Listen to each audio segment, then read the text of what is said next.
Buď pozdravený, Betlehem, ty, ktorý nie si najmenší spomedzi popredných judejských miest, lebo z teba vyjde vojvoda, ktorý bude spravovať môj ľud.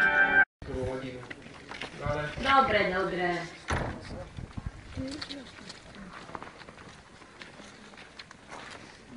Vyzeráte ako slušní ľudia. Takže nás pustíte obytnici vo svojom hostinci. Vyzeráte ako slušní ľudia, ale v mojom hostinci...